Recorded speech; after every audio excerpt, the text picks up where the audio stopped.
Hello guys and welcome to another calculus video. In this video, as part of the advanced integration guide, I'm going to be going over integral solving methods, and by this I mean in general the procedure that I use when I first see an integral in order to actually break it down into small little pieces and figure out what method I'm going to use in order to solve the integral, because let's face it, that's definitely the hardest part. Once you've learned each individual method, it's going to be pretty easy to execute it after you've practiced it a lot, but sometimes when you see an integral, you just don't know where to start. So I'm going to go over my procedure for trying to figure that out. Of course, everyone's going to have a different procedure, so you have to kind of figure that out for yourself, but I'm just giving you a kind of basis to start off with. So let's go ahead and jump right into the video. So my procedure here, it has a few steps. The first one is kind of weird. It's checking for convergence. So the first thing I always do is make sure the integral converges. And basically, the way to check an integral converges is an integral can only diverge if either A, it doesn't decay fast enough as it goes to infinity, so if you have an improper integral that goes to infinity, or B, it has a discontinuity or singularity in the domain, and the integral leading up to that doesn't converge. So here are some nice little tricks for convergence here. So if f of x is similar in order to x to the p near x equals 0, then the integral from 0 to epsilon, where epsilon is just anything greater than 0, converges if p is greater than -1 and diverges if p is less than or equal to -1. And the same would apply to something that's similar to x to the p around any singularity, right? Or I should say, yeah, if it has a singularity at a certain point and it's like at point A, then if it's similar to x minus a to the p, the same rules would apply. And as x goes to infinity, if f of x is similar in order to x to the p, then it converges if p is less than -1 and diverges if p is greater than or equal to -1. And here's my favorite part about checking for convergence, and this is not necessarily a steadfast rule, but it's just something that I find to be often true. If you can split an integral up into multiple parts, um, for example, you have f of x minus g of x times h of x dx, and this integral converges.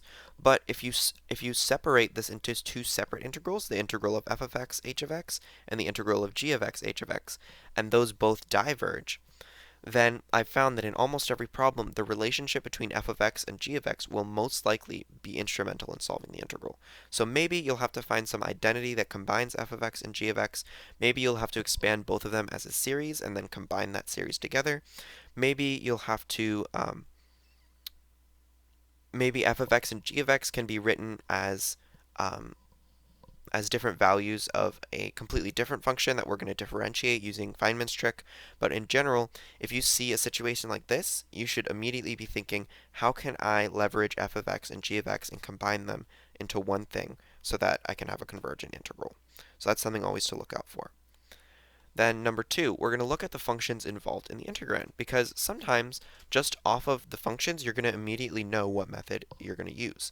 So sometimes it'll be obvious just from there, and then you can just start using that method. In other cases, it might not be clear, but in general, certain functions make certain methods more useful, so you can look at every function in the integrand and say, okay, well, all of them seem to work nicely with the Millen transform, so that's the method I'm going to use. So here, if you have an integral of inverse trig, also, I should say that the first thing you should do with any integral is check if it has an antiderivative, a simple antiderivative, because if it does, that's the method you're going to want to use in general. But in general, we're talking about integrals that don't have a nice antiderivative, definite integrals that we're going to solve using other tricks. Okay, so for inverse trig in general, I mean, obviously you can do u sub or integration by parts, but often inverse trig will use Feynman's trick, because if you place the parameter inside the inverse trig function and then differentiate, you get something that's a lot nicer. If you have a trig function times a rational function, you're probably going to be using the Laplace transform or contour integration. It does also work with Feynman's trick, but it's a lot riskier. If you see that natural log of 1 minus x times some function of x, you want to immediately be thinking about summation, and the same is true for some other functions that have power series that are really easy to expand, like for example 1 over 1 plus x, or natural log 1 plus x. I'm blanking here. If you have a dilogarithm, you're probably going to need to use this summation, or I can't think of anything else at the moment, but in general, you want to be looking out for those summations because they will show up in a lot of different situations. Then if you have f of x plus 1 over x, or actually this should be x minus 1 over x, I'm sorry about that, times a rational function, you want to immediately be thinking about Glasser's master theorem, because especially if this is integrating from negative infinity to infinity, because those rational functions sometimes appear very difficult, but they can be reorganized into some function of x minus 1 over x, and then using Glasser's master theorem.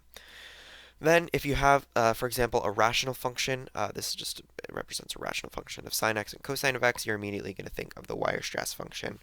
Um, and of course, if something already looks like a Laplace transform, like integral from 0 to infinity e to the negative ax f of x, again, you want to think about the Laplace transform. Then if we see something that's already in the form of Ramanujan's master theorem, like this integral right here, obviously you're going to want to try that method. And then if you have an integral from 0 to pi times some integer over 2 of trig, you're going to want to use King's theorem most likely. It's not every situation that you're going to want to use King's theorem, but King's theorem is super easy, or sorry, King's property is super easy to just go ahead and give it a try. It takes like 2 seconds, so I would just plug it in and see if it works. All right, so the next step here is to look for patterns and relationships. So this is a little bit more difficult because there's a lot of different things we have to look for. But, if you look carefully at every part of your integrand and you see different patterns and relationships, it's going to really help you. So I kind of separate this into 4 groups. There are some things that don't fall into any of these groups, but they're just stuff that you're going to notice naturally as you do more integrals. So we're going to look for substitutions, identities, transformations, and simplifications. So for substitutions, these are going to be typical U sub or trig sub options, or even stuff like hyperbolic trig sub. It's probably a good idea to try a few of them just to see if they lead anywhere before you even start, um, working on these other steps, just because often these substitutions will turn it into something that's a lot easier to evaluate. Then substitutions like x equals 1 over u or x equals 1 minus u over 1 plus u will often show up in situations where you're integrating, for example, 0 to infinity, and you have some rational function. Sometimes this will just magically make everything simpler, so it's worth trying even if it's not obvious that that's going to be the case. Then identities, this is mostly going to be trig identities, but also other ideas like arctangent addition formulae, weird derivatives, like for example, the partial derivative with respect to t of x to the t is x to the t ln x. So if you're seeing that ln x somewhere, you think, okay, well, if I could replace this with x to the t, can I evaluate this integral? And then if you can evaluate that integral, you can differentiate with respect to t using Feynman's trick, right? And you could get that natural log back. And then polynomial factoring tricks in general, this is when I'm talking about when you can either use sum of squares formulas, or you can maybe if you have a symmetric polynomial, that means the coefficients are like a palindrome. You can often turn it into a form of x plus 1 over x, and then that might make the integral a little bit simpler.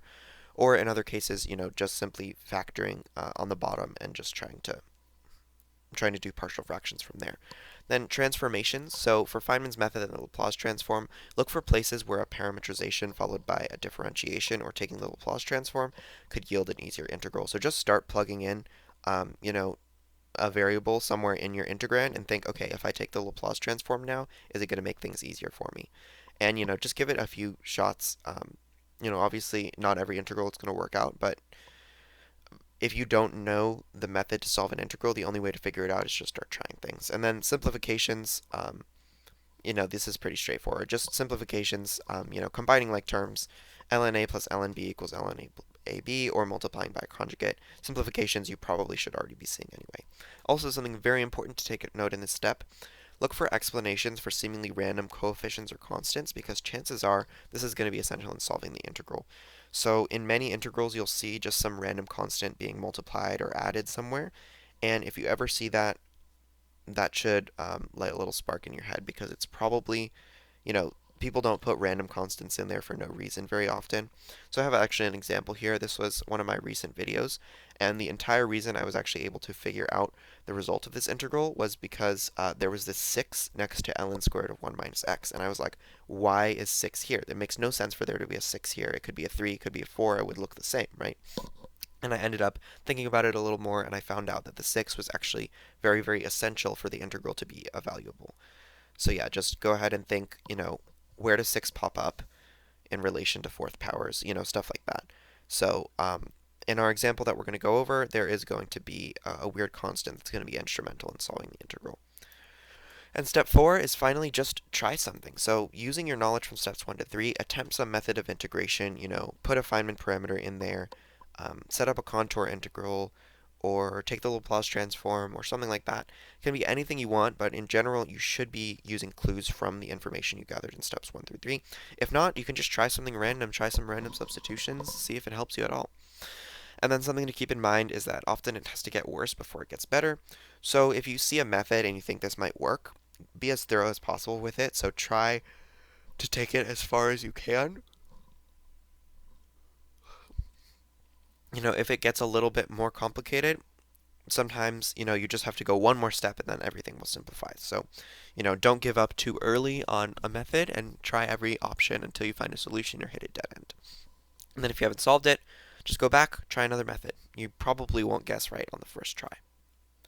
And then the last part is just checking your work. So once you got the hard part done, depending on the context of the problem, checking your work can be different. So if this is like an integration bee or something, you're obviously just going to have to check your work by hand. But if I'm solving an integral for a video, I'm usually going to check using Desmos or Wolfram Alpha just to make sure that I got the answer right. Because if I got it wrong, obviously I made a mistake, and that will help me not waste as much time checking work, because usually it's just dropping a factor of 2, which I do in almost every video. And then make sure everything's right, and then you're done, and that's it. So let's go ahead and look at an example problem right here, and we're going to analyze the integral and apply the problem solving method. So this is an integral right here. Integral from 0 to infinity of gamma plus ln x times 1 minus cosine x times e to the negative x over x dx. So first we're going to analyze its convergence. So as I said before, an integral can only diverge if it decays too slowly as you go to infinity, or it has a singularity in the domain. So here we have a singularity at 0 because of this x in the bottom, but you can notice that even though we have this x in the bottom, we have 1 minus cosine x on the top, which is on the order of x squared as x goes to 0, so that's going to cancel with the x in the bottom. Also, this gamma plus ln x is going to be essentially equal to ln x, right, because the gamma won't affect the integrand that much. And then as x ln x goes to 0, it's totally integrable, so it's going to converge as we go to 0.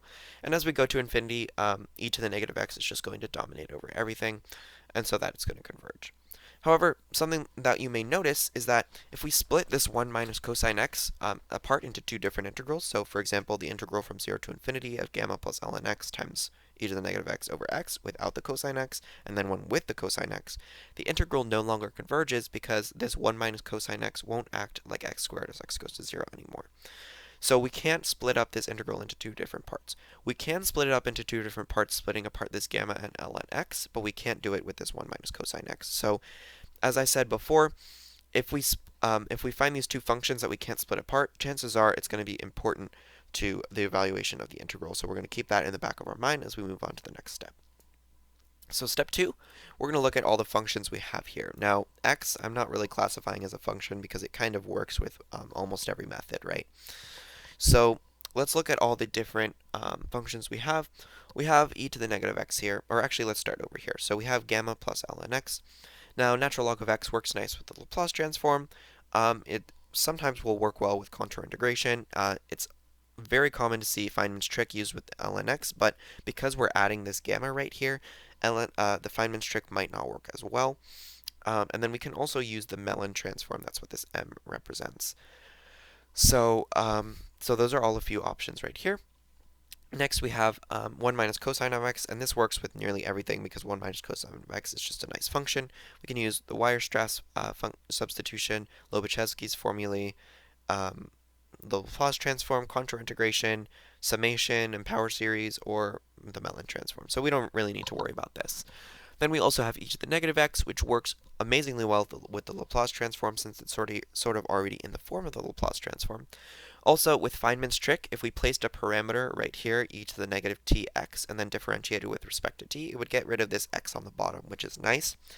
Something very important to know about e to the negative x is it does not work well with contour integration, which means that we need to sort of put contour integration off the table for this integral, even though these other functions work nice with contour integration. And it does work well with the Mellin transform, so that's still going to be an option here. So our conclusion here is all functions work nicely with the Laplace transform and Mellin transform, and Feynman's trick may also be involved, because if you have a function and let's see, like these two functions work nicely with Feynman's trick, even if this one doesn't necessarily, then Feynman's trick could still be involved. So let's look at patterns and relationships. I'm going to have this in SITs, which is substitutions, identities, transformations, and simplifications. So substitutions, we notice that gamma plus ln x can be rewritten as e to the gamma times x, ln e to the gamma times x, so u equals e to the gamma x may be possible. But you notice that if we do that, if we go back to our actual integral, then we're going to end up with cosine of x e to the negative gamma, e to the negative x e to the negative gamma. None of that is very fun, so I don't think that this is going to be a substitution here. Something else that's important is 1 minus cosine of x can be rewritten as 2 sine squared of x over 2, so we may want to be doing some u equals x over 2 situation. Something that I didn't include here was, since we have this x in the bottom, u equals ln x may be an option, but notice that if we do that, we're going to end up with cosine of e to the u, e to the u, which is just not nice. Also, this substitution that also often shows up, x equals 1 over u, does not work in this situation just because we have e to the negative x and cosine of x, which do not work nicely with cosine of 1 over u. So our identities, 1 minus cosine of x can be rewritten as 2 sine squared of x over 2, as I said right here. Also, it can be rewritten as cosine of 0x minus cosine of 1x, which is very interesting here because this, f of ax minus f of bx is something that often shows up with Feynman integration. And it also deals with our problem from before that, we had these two functions that were subtracting and didn't really work well with each other. And if we separate them, then our integral diverges. So either this identity or this identity will likely be instrumental in solving this integral. Transformations. So I noticed this is what I was talking about before. This gamma here is kind of misplaced. I mean, why would there be a random constant gamma right here? It doesn't really make any sense, just if you think about it, right? It's just adding on to ln x. And something that I noticed is if you take the Laplace transform of natural log of x, you get negative gamma over s minus natural log of s over s. And this gamma right here is kind of in the way of this natural log, and it makes it a little bit more complicated. So if we take the Laplace transform of gamma plus ln x, we actually get rid of this negative gamma, and it becomes simpler. We just get negative natural log of s over s. And then for simplifications, the only real simplification we have here is natural log of x plus gamma, natural log of e to the gamma x, as we said before. So again, we want to be thinking, why is gamma here? And again, the Laplace transform nicely deals with that extra gamma. So since every function in our integrand works nicely with the Laplace transform, and it cancels out this gamma, we're probably going to be using the Laplace transform. So that's the argument we're going to be making here. Because of the nice simplification with the Laplace transform of natural log of x, we want to use the Laplace transform. However, the 1 over x is currently in our way. So this is all good. We can take the Laplace transform of this. Also, this 1 minus cosine of x isn't really in the way because, again, we can rewrite cosine of x as e to the ix plus e to the negative ix all over 2. So it works nicely with the Laplace transform, and so does this e to the negative x, obviously. However, this 1 over x is kind of in our way a little bit, since we can't use the 1 over x trick. We can't find the Laplace transform of gamma plus ln x over x because that integral from s to infinity will diverge. So we can't really deal with this.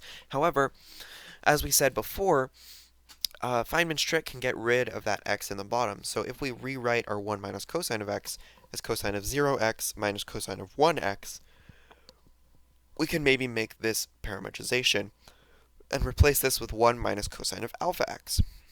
Notice that if we set I of alpha equal to this function right here, I of 1 equals our original integral I, and I of 0 is going to be 0 because we have 1 minus 1.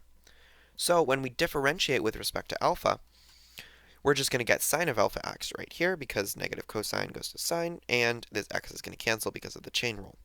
And then we have our function of t right here and our e to the negative st. So we just need to rewrite this somehow as e to the negative st. And the way we're going to do this is we're going to use e to the negative I alpha x equals cosine of alpha x minus I sine of alpha x, which means that the imaginary part of negative e to the negative I alpha x equals sine of alpha x. So we're going to rewrite this as the imaginary part of negative integral from 0 to infinity of gamma plus ln x e to the negative 1 plus I alpha x dx. And from here on forward, everything is just straightforward integration, plugging in formulas and simplifying everything. So we've pretty much gone through the hard part, so I'm going to go a little bit quicker through the rest of this video. So we have the imaginary part of negative the natural logarithm of, or the Laplace transform of gamma plus ln x, evaluated at s equals 1 plus I alpha. And when we plug this in, this is just going to be natural log of 1 plus I alpha over 1 plus I alpha. And then separating real and imaginary parts, reminder that for the natural logarithm, the real part is just going to be 1/2 the natural log of, or it's just the natural log of the modulus, which is 1/2 natural log 1 plus alpha squared. And then if we go ahead and draw the complex plane in here, I can do that right now. Draw the complex plane. And then our point 1 plus I alpha, so we're going to be 1, and then we're going to be up alpha. And we can go ahead and just find this angle right there using, it's going to end up being arctangent of alpha. So that's how we do that. And so we're going to add the imaginary part of this. Then we're going to multiply by the conjugate on the top and bottom so that we can separate the real and imaginary parts. And then we just go ahead and separate find the imaginary part, and we get that I prime of alpha equals negative alpha over 2 natural log of 1 plus alpha squared plus inverse tangent of alpha. Then we're just going to all over 1 plus alpha squared, and then we're just going to integrate from 0 to 1 d alpha. And the reason we're doing this is we remember that I of 1 is our original integral I, and I of 0 is just 0. So integral from 0 to 1 d alpha of I prime of alpha is just I. And so to solve this integral, it's very, very straightforward. We just see natural log 1 plus alpha squared, and then negative alpha over 1 plus alpha squared. That's just the derivative of natural log 1 plus alpha squared. So we're going to end up getting negative 1/8 natural log squared of 1 plus alpha squared, and same thing right here, inverse tangent of alpha all over 1 plus alpha squared just leads to inverse tangent of alpha all squared over 2. Evaluate at 1 and 0, and we get our final answer, which is negative 1/8 natural log squared of 2 plus pi squared over 32. So I hope this example was useful for you guys in showing one of the ways that you can sort of break down an integral into little parts and figure out, okay, I can make this substitution, this simplification. How do I choose what I'm going to do? And obviously, so if you want any more practice, you could just try, any integral, since this really applies to most definite integrals. So I suggest looking at past integrals on my channel or other channels on YouTube, of course.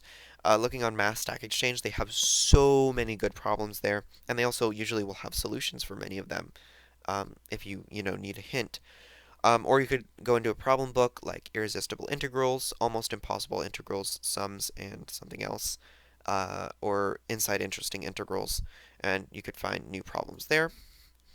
And just remember, everyone has a different problem-solving method. This is just a suggestion guide.